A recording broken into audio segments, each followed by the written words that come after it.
Oh, well, good morning. And it seems like we were only just here. And it certainly feels like that for me. Good old YouTube and the technical problems.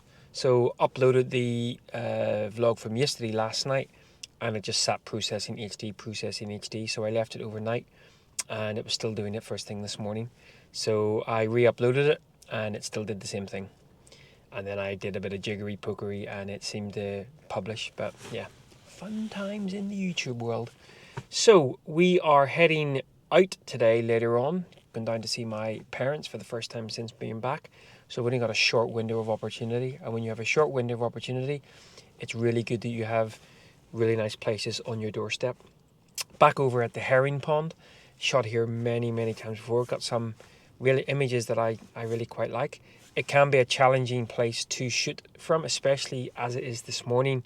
Pretty high tides, pretty rough weather, pretty stormy seas, so not wanting to get too close to the water's edge. But good to go down and get the old gussets blowing about and see whether we can pick up an image. Cloud structures above are pretty nice looking. So again, you've heard me say this before. All we need is a wee gap. But right now, all this one needs is a coffee. So I'm going to sit here for another 5-10 minutes, sup my coffee, and then we'll get outside and get our heads blown off. If you want the full effect of 4D vlog, go get yourself a kind of a leaf blower or something and have it ready, because I reckon it's going to be a bit stormy out there. See you in a bit. Well, that is stormy. Oh, here comes a biggie. Where I normally would stand to photograph the herring pond, so you get the actual herring pond in. There's two reasons why I'm not down there. First and foremost, safety. It doesn't happen that often, but every so often a wave does come through. Now, I think I mentioned this in you might not have seen it yet, but a previous vlog. With sort of continual times going to this coast, you can normally hear the bigger waves coming before you see them, but still, safety first, people.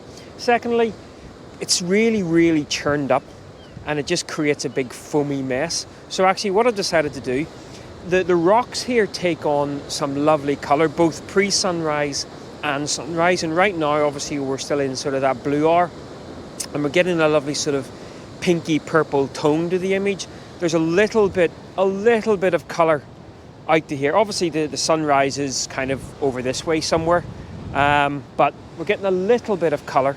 You might just be able to make some of that out. So what I'm doing is just using these rocks here, which have got some lovely sort of cracks and fissures in them that I've said all this before, I've been here plenty of times before. I could probably just come down here, replay some of my old gubbins and take new images.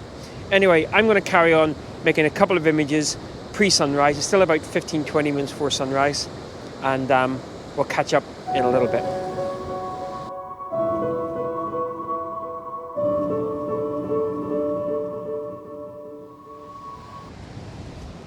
Do me a favour, if you see a big wave coming, can you like shout at the screen or something?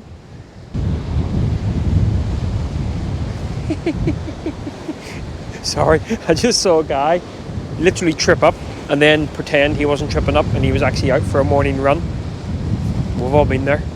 Right, so I've actually moved myself a little bit. The waves over there, we're just creating too much of a sort of a foamy mess.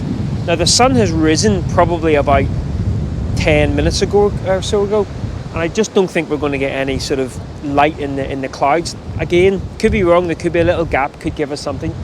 So I've kind of brought myself over here. Now a couple of years ago I got an image from this location where I'm standing, and it's one of my favourites from here, even though it perhaps doesn't look like the herring pond, because the herring pond actually isn't in the scene.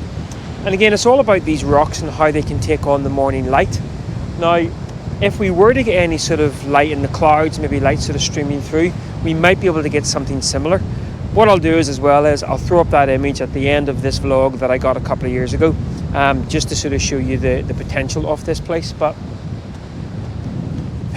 traveling in Spain for 10 months has also made me soft, battling the elements while trying to sort of work cameras, vlogging cameras, polarizers, gloves. The world's worst gloves, by the way. Still using them. So I'm just going to sort of try to set up a bit of a composition here, wipe off the spray, try not to get blown away, and perhaps finish the rest of my coffee which is down there somewhere.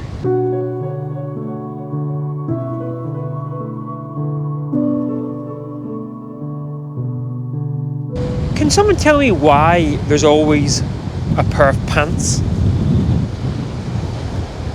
You can be on a hike in the middle of nowhere and someone will have left their pants behind. I mean, at what point do you kind of just walk off and go, I think I'm missing something? Can't quite put my finger on it. Pants everywhere.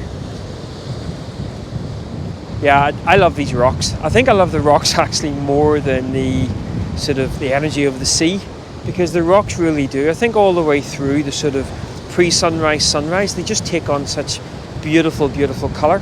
Lovely textures in them, and of course they've got lots of fissures and lines and shapes that hopefully help to kind of pull your eye through the image. The one downside, of course, is shooting along the north coast here of Ireland, unless you're out sort of looking at Rathlin or the Skerries. There's not anything on the horizon. So the problem is that if you have a very nondescript or sort of an average looking sky, the eye can sometimes kind of just go, well, there's nothing really to look out there. So, which is kind of what's going on now. I mean, obviously what we really want is a little bit of weather moving through on the horizon and then one of those bonus rainbows. I'll try to recompose my image now, this time not including the pants. I think Photoshop needs a pants removal tool. Take your pants home with you, people.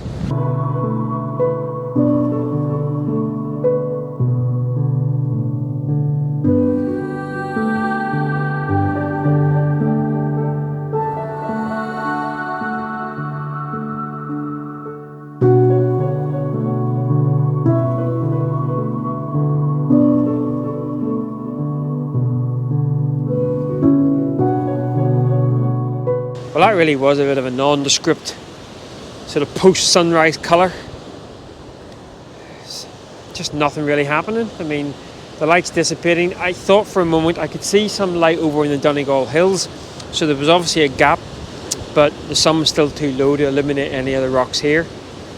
So a bit of a nondescript one this morning, but I guess you can't have 30 days in a row out with the camera and it all be rainbows and unicorns. Although, having said that, so I'm just bringing myself back across to, I think my camera's okay.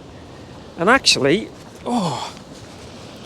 let's get up here for a minute. Oh yeah, boy. Oh yes. So you might not be able to make that out, but over on the hills up behind Casa Rock, taking on some lovely colour. And also, what I like to do whenever I'm here, there's so many apps out there that show you where the sun's going to be and, you know, what time it's going to hit what. I like to just take a little mental note that, what time is it now? 8:20. We have some lovely light up in those hills, because I do go up there from time to time, so that's worthwhile knowing. We're obviously much lower than that, so chances of us getting any of that light, who knows. Oh, gonna have to clamber back down again. Excuse me a minute. Not much light where I am. Start a line of t-shirts with stuff photographers say. I wish I was over there. No light here. We'll hang out for another 15-20 minutes and see whether we get any luck here, but it's not looking likely. Well guys, I just don't think it's going to happen this morning. I think the nicest conditions we had were just before sunrise in the sort of blue hour. Everything kind of went a bit nondescript after that, but that's okay. As I said, these vlogs and time out with the camera is better than not, and let's face it, more times than not, you're not going to get or you're going to get these sort of conditions. Still always good to come out, and lesson learned from me about timing on the colour of the hills up above Casa Rock. But as I said, the potential here, if that sort of light sort of shines on those rocks, especially if you've got some lovely clouds, some stormy clouds. I'll show you a couple of images that I got from here last year, which you never know. Later in this winter season, is winter already? What happened to autumn, Nigel? Later in this sort of autumn-winter season, as we get these big storms moving through, you never know we might get fortunate again. But from here, at the fantastic herring pond, it's another daily creative done and dusted. I'm off to get warmed up and then go see the parents. Have a great day, guys, and see you tomorrow.